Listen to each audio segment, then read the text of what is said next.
ini yang paling terkenal dari Sunan Kalijaga, namanya Kidung Rumeksa ing Wengi. Kalau zaman dulu orang Jawa disuruh dibaca kalau malam. Bahasa fenomenologi agama ini sejenis mantra. Bahasa kita namanya doa. Doa tolak balak versi Jawa. Kenapa sih kok Sunan Kalijaga tidak ngasih doa-doa yang bahasa Arab? Lagi-lagi hubungannya sama audiens. Audiennya orang Jawa. Daripada diajari bahasa Arab mungkin bisa menirukan, tapi tidak ngerti maksudnya. Sementara doa itu kan meminta sesuatu. Minta sesuatu ya harusnya kita paham yang diminta apa. Kan sering kita itu apal doa tapi tidak ngerti artinya. Wong doa itu minta, kita tidak jelas minta apa. Kadang-kadang doa kita apalan, sambil berdoa, sambil tangannya wil-wil, sambil apa, sambil tidak jelas. Loh itu Allah yang dimintai lah, ya bingung, kamu itu minta apa?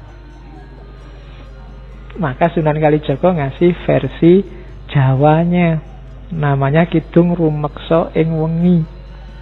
Agak panjang, cuma saya potong bagian awal sama bagian akhir. Silahkan dipelajari sendiri. Cuma yang tak kasih tanda-tanda kuning itu bagian-bagian akhir. Menurut saya unik.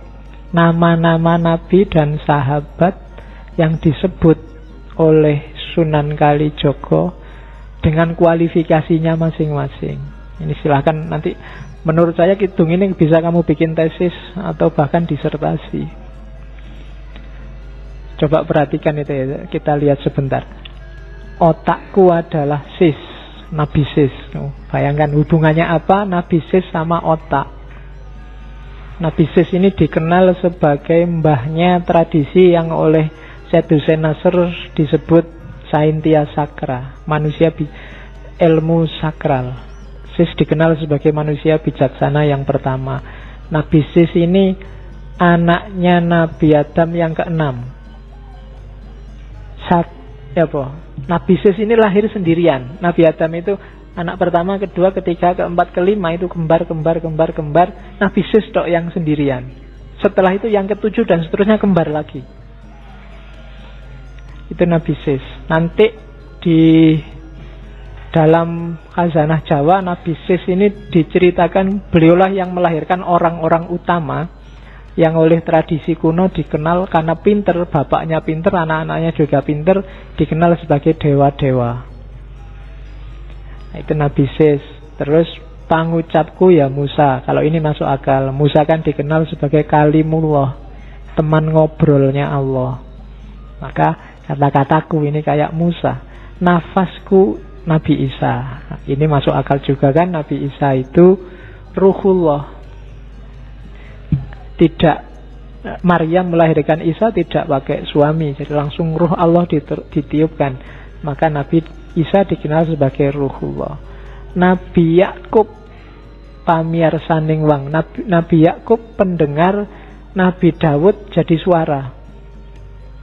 Kalau Nabi Daud jelas dikenal suaranya indah.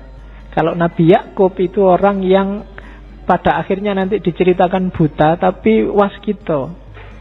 Meskipun diceritain oleh anak-anaknya bahwa Nabi Yusuf begini begitu dimakan oleh serigala macam-macam, tapi beliau waskito. Andalannya pendengarannya karena selalu nyambung dengan Allah, selalu mendengarkan, kalau bahasa Jawanya sasmito gaib. Nabi Ibrahim nyawaku. Ini hubungannya sama Nabi Ibrahim itu nyawanya kayak rangkap, sudah dibakar seperti itu tapi masih bisa hidup lagi. Punya vitalitas hidup yang luar biasa, semangatnya mencari kebenaran luar biasa. Maka Nabi Ibrahim nyawaku. Nabi Sulaiman, bukan, tulisannya memang Sulaiman ya. Ya. Jadi Sulaiman disebutnya Sulaiman. Itu yang bikin Ustadz Fahmi Basa yang dari Jakarta itu menganggap bahwa Sulaiman ini dari asal kata Sulaiman, dan Candi Boko itu istana Ratu Balkis yang singgasananya satu diambil oleh pengawalnya Nabi Musa, dan singgasana itu jatuh sekarang jadi Borobudur. Nabi Musa dikenal sakti, ngomong sama binatang, bisa menaklukkan angin dan macam-macam. Maka Nabi Sulaiman kesekten mami. Nabi Yusuf yang paling cakep. Nabi Yusuf rupeng wang, rupaku Nabi Yusuf. Bacalah mantra ini, siapa tahu kamu jadi ganteng. Ya, lo kan ada khasiatnya sendiri-sendiri itu setiap kalimat itu. Mantra itu kan semacam punya daya sugestif yang bisa mempengaruhi hidup kita. Makanya orang dulu sangat takut dengan ngomong jelek, karena ngomong jelek yang mempengaruhi hidupmu jadi jelek. Idris ing rambutku. Nabi Idris ada di rambut. Rambut itu fungsinya apa? Untuk melindungi kepala, melindungi otak, juga bikin kamu ganteng. Dan Idris memainkan fungsi itu, karena Idris dikenal sebagai teknisi, ilmuwan pertama, ilmu yang melindungi hidup kita. Itu Idris. Ali, Abu Bakar, Umar, Utsman. Ali kulitnya, Abu Bakar darahnya, Umar dagingnya, Utsman tulangnya. Teladanilah dari 4 khalifah ini dengan karakternya masing-masing dalam hidupmu. Seraplah etos religius keberagamaan mereka. Ali di kulit, Abu Bakar di darah, Umar di daging, dan Utsman di tulang. Sumsumnya Fatimah, Siti Aminah, Bayuning Angga. Ini semacam ngomong jasmaniah sama rohaniah. Sumsum itu kan semacam pendukung hidup, dayanya. Itu mirip kayak Fatimah. Dan jasmaniah, Ibunda Aminah itu jasmaniahnya lah yang mendukung rohani. Beliaulah yang jadi pelantaran lahirnya Nabi Muhammad. Maka Ayub jadi ususnya. Nabi Ayub itu ususnya dawa kalau bahasa Jawanya. Tangguh sekali. Dapat cobaan seberat itu masih bisa ngatasi.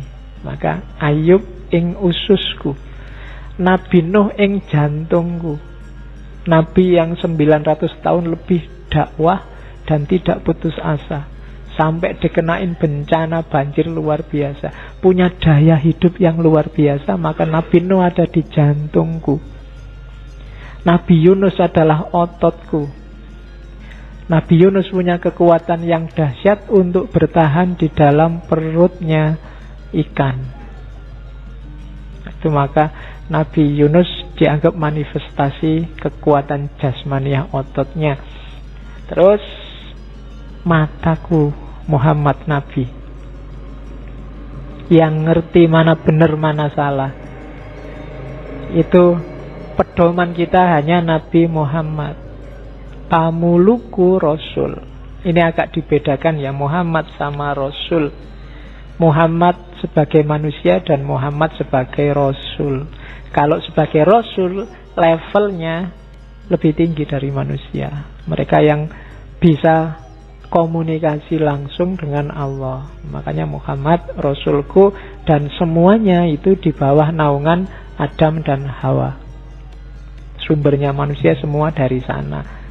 Dan kalimat terakhirnya, sampun pepak sak katai para nabi dadiya sarira tunggal.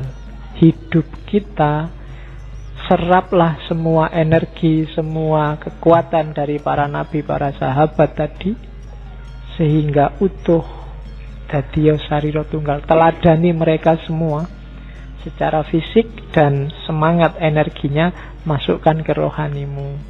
Utekmu Sis, kata-katamu Musa, rohmu Isa, pendengaranmu Yakub, suaramu Daud, nyawamu Ibrahim, dan seterusnya. Itu kalimat-kalimat dari Kidung Rumeksa ing Wengi. Saya tidak tahu kalau kalian baca ini ampuh apa enggak, karena kalian pinter. Orang pinter itu biasanya gampang ragu-ragu, dan orang ragu-ragu itu ndak ampuh. Ya, susah. Kenapa orang biasa-biasa lebih gampang sakti? Karena mereka yakin. Keyakinan. Bahkan saya yakin kamu berdoa pun mungkin, kenapa doamu jarang dikabulkan? Karena kalau kamu berdoa, keyakinanmu nggak full. Kamu nggak berani berdoa, ya Allah semoga aku lulus cum laude. Apa ya bisa ya sekarang IT kesekian. Ya kan? Kamu ndak pernah percaya 100% sama Allah, ya Allah datangnya sesuai level keimananmu. Ya Allah, semoga dapat istri yang cantik. Bisa ora ya aku wajahku cuma kayak gini aja ndak bisa. Ya kan? Ndak 100% kamu yakinnya pada Allah.